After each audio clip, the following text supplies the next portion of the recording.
Formal nang nanumpa sa tungkulin si Police Brigadier General Nestor Babagay Jr. bilang bagong Regional Director ng Police Regional Office 5 sa ginanap na turnover of office ceremony sa Camp Ola, Legazpi City, Albay. Alamin ang mga naging kaganapan mula kay Police Staff Sergeant Tadeus Quintana. Na nagawa ang turnover and assumption of office ceremony sa Camp Simeon A. Ola, Legazpi City, kung saan formal na umupo si Police Brigadier General Nestor Babagay Jr.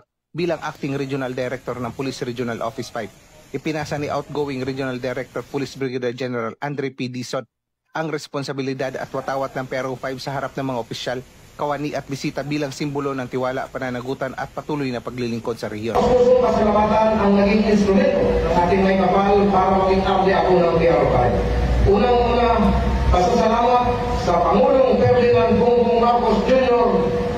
Ganon din sa ating dating DILG Secretary Binhar Avalos at sa kasalukuyang Secretary Janvit Remulla. Tatlo din pong CPNP ang nagtiwala sa atin. Unang-una si Police General Benjamin Arroda, pangalawa si Police General Romel Francisco Marbil, at pangatlo si Police General Nicolas Torre ang ating kasalukuyang CPNP. Kinilala rin ang kanyang pamumuno sa pagpapatibay ng kampanya laban sa kriminalidad at pagsusulong ng makatao at maayos na serbisyo sa publiko. Ang seremonya ay pinangunahan ni PNP Chief Police General Nicolas D. Torre III na kinatawanan ni Police Lieutenant General Jose Melesio C. Nartates Jr., Deputy Chief PNP for Administration. Sa kanyang mensahe, binigyan diin ni Police Lieutenant General Nartates ang kahalagahan ng matatag na pamumuno sa pagpapatuloy ng advokasya ng PNP tungo sa mapayapa at ligtas na pamayanan. Of excellence and professionalism within the Philippine National Police. The turnover of command ceremony is not merely a formal tradition. It is a symbolic reaffirmation of our core values of integrity, continuity, and faithful service to our people. Samantala, mainit namang tinanggap ng PRO 5 si Police Brigadier General Babagay Jr.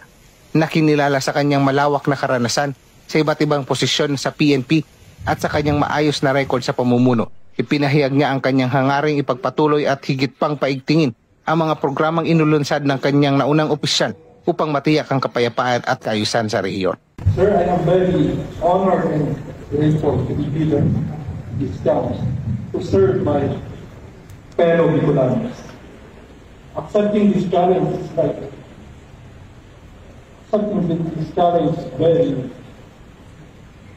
challenging. An attestation that I can do more than what is required. To serve my countrymen, to keep them safe and secure. With this responsibility vested upon me, I am pledging to uphold my position with integrity and compassionate service to the public. Mula dito sa Legazpi City, Albay, ako ang PNN Correspondent Police Staff Sergeant Quintana, alagad ng patas, tagataguyod ng balitang pulis.